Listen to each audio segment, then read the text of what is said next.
Dan saudara, untuk membahas hal ini kita kembali berdialog dengan analis sepak bola Indonesia, Gita Suwondo. Bung Gita masih bersama kami, Bung Gita. Masih, Jan. Bung Gita, ini kan yang seperti kita ketahui bahwa yang diputus kerjasamanya bukan hanya Patrick Kluivert, tapi juga satu rombongan begitu. Kemudian bagaimana nasib ke depannya? Karena memang ada juga pelatihan di timnas U23, U20. Anda melihatnya seperti apa? Sebenarnya kalau Gerard van den Berg dengan dia dianggap sebagai gagal di Piala AFF Under-23 di GBK bulan Juli lalu dan juga tidak lolos ke putaran final Piala Asia Under-23, tidak heran kalau dia juga ikut serta dengan paketnya Patrick Kluivert, walaupun kabarnya kan dia ada di bawah Kluivert yang memantau pertandingan di grup A di Qatar, Oman, dan Uni Emirat Arab secara bersamaan dengan kegagalan kita di Arab Saudi. Tapi saya pikir kalau pelatih Under-20 itu belum melaksanakan tugas sama sekali karena tidak ada agenda Under-20. Tapi melihat bahwa ada Nova Arianto yang membawa tim kita Under-17 ke World Cup. Kalau dia dianggap berhasil di sana, pasti dia akan meneruskan tampuk kepelatihan Under-20 nanti. Jadi kemudian Indra Safri sendiri sudah memegang Under-22 dan pastinya nanti Under-23 ya setelah SEA Games. Jadi saya pikir juga tidak ada persoalan. Karena persoalan utamanya adalah mencari siapa pelatih senior. Karena kalau dulu kita punya Sintayong yang memegang kendali untuk Under-23 juga Under-20. Sekarang kan tidak seperti itu, semua bagi-bagi tugas. Kalau sampai misalnya sesuatu hal keajaiban Sintayong kembali lagi ke Indonesia, mungkin saja dia yang memegang semuanya. Itu keajaiban ya, Bung Gita ya? Kita bahas Sintayong, itu sebuah keajaiban menurut Anda?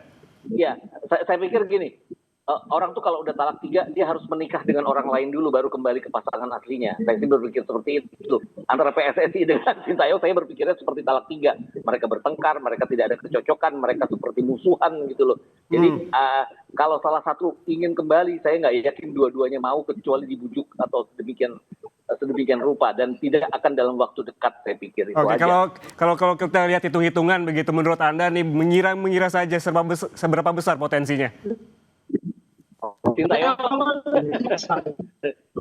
saya sih bisa salah ya. Mungkin sebesar 10-15% mungkin ya. Masih ada kesempatan karena dia sekarang kan baru saja diberhentikan oleh Ulsan Hyundai. Jadi masih ada, tapi salah satu harus mengalah kepada egonya. Dan itu di sepak bola, ego itu yang paling tinggi. Kalau dikalahkan, mengalahkan ego sendiri itu aja. Oke, Bung Gita, menurut Anda suara-suara di bawah termasuk juga supporter dari timnas yang kerap kali membanding-bandingkan antara era kepelatihan dari Sintayong dengan Kluivert begitu, pada akhirnya mau tidak mau harus dibandingkan begitu oleh masyarakat. Ya, apakah ini juga patut dipertimbangkan begitu oleh PSSI bahwa ada seolah-olah ada muncul desakan bahwa ayo dong balikin lagi Sintayong? Iya, rasanya harus ya. Kenapa? Karena saya selalu berpikir gini, kalau Sintayong punya squad yang dimiliki oleh Patrick Kluivert sekarang, artinya ada Emiliano Jonathans di kanan, ada Ole Romani di depan, kemudian ada Joe Pelupesi di gelandang bertahan. Saya pikir dia bisa mempoles tim ini untuk bisa bersaing lebih lanjut. Artinya kita pernah mengalahkan Arab, kita pernah menahan imbang mereka di Jeddah. Kemarin pertandingan melawan Arab kita seperti kalah kelas banget dengan Arab. Padahal kalau melihat skuadnya kita nggak kalah. Jadi hal-hal seperti ini yang harus dipikirkan oleh federasi. Tapi saya nggak tahu pemecatan tiba-tiba, mereka istilahnya adalah pemutusan kerjasama secara tiba-tiba ini dengan Patrick Kluivert, apakah karena tekanan masyarakat, tekanan pemerintah yang kabarnya juga tidak puas dengan kinerjanya tim nasional, apakah memang dari pikiran mereka sendiri? Itu yang saya masih berpikir, apakah yang mana? Kalau ini karena pemikiran mereka sendiri, ya bisa saja mereka mengalah untuk kembali kepada Sintayong. Tapi kalau ini hanya dari tekanan masyarakat dan pemerintah, nggak yakin juga akan cepat Sintayong. Oke, saya ke Bung Ignatius Indro, Ketua Umum Paguyuban Supporter Timnas Indonesia. Apakah pemutusan kerjasama antara PSSI dengan Patrick Kluivert saat ini di pihak Anda sudah sesuai dengan keinginan supporter Timnas Indonesia? Saya berpikir dengan ini jangan jadi apa namanya Indonesia ini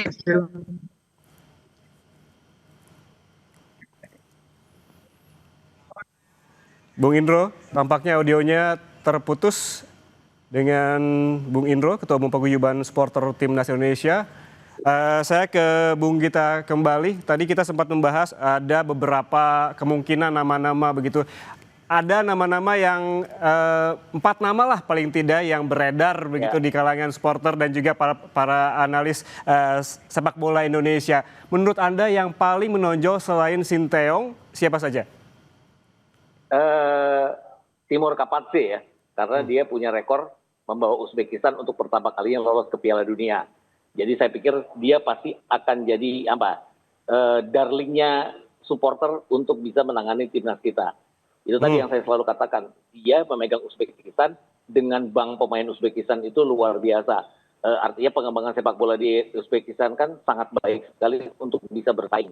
Under 23-nya pernah jadi runner up Piala Asia Under 23, mereka lolos ke Olimpiade, Under 20-nya jadi juara Asia. Itu tadi, itu yang mungkin kita tidak miliki. Kita belum apa-apa, selalu mencari diaspora untuk bersaing dengan raksasa-raksasa Asia. Itu aja, jadi Timur Kapasnya juga tidak akan gampang. Kalaupun dia melawat ke Eropa, melihat pemain yang berbakat, dia kan pasti harus bekerja sama dengan pemerintah. PSSI harus bekerja sama dengan pemerintah untuk menaturalisasi pemain ini. Ini yang gak gampang, dan dia harus mencari talenta-talenta lokal yang mungkin tidak cepat untuk bisa bersaing dengan raksasa-raksasa Asia. Dan kedepannya kan ada Piala Asia tahun 2027 nanti. Oke, menurut Anda dengan pola permainan yang sebelumnya sempat kita lihat begitu yang gaya berbeda antara di bawah kepelatihan Sinteyong dan juga Kluivert, kedepannya pelatih dengan gaya yang seperti apa yang cocok dengan timnas Indonesia?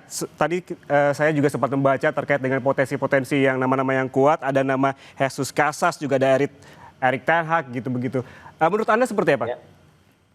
Kita harus mungkin tidak plek-plekan meniru Sintayong ya, tapi yang dilakukan oleh Sintayong adalah dengan tim yang tidak terlalu kuat, dia bermain bertahan untuk kemudian dia melakukan counter attack dengan sangat baik. Tapi itu dia tidak memiliki jangkar seperti Joe Pelopessi. Dia tidak punya pemain cepat di kanan seperti Milano Jonathan saat itu. Sekarang dengan kita memiliki pemain-pemain seperti itu dan juga ada tukang pukul seperti Ole Romani, kenapa tidak dicoba untuk menguatkan pertahanan kita? Karena pertahanan kita tuh kuat sekali loh. Ada Jay Izzet, kemudian ada Rizky Ridho, ada Justin Hubner.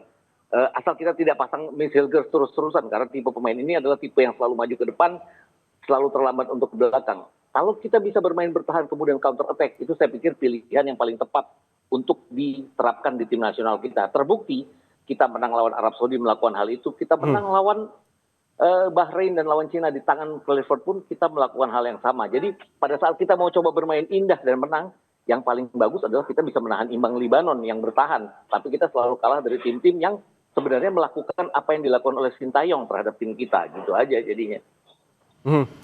Apa kedepannya yang bisa dipelajari oleh PSSI terkait dengan rekrutan dari calon begitu pelatihan kedepannya, Bung Gita? Ya kan kalau sekarang kan sebenarnya bank pemain kita yang itu aja ya. Artinya yang dipanggil selalu 28 pemain yang diasporanya lebih banyak dari pemain lokal kita. Jadi kenapa tidak memakai pelatih yang sesuai dengan kapasitas pemain kita? Artinya kan federasi menganggap bahwa tim nasional kita tuh kayak klub. Kurang orang kita beli, kurang orang kita beli. Kalau klub kan gitu. Ini kita kurang orang kita naturalisasi.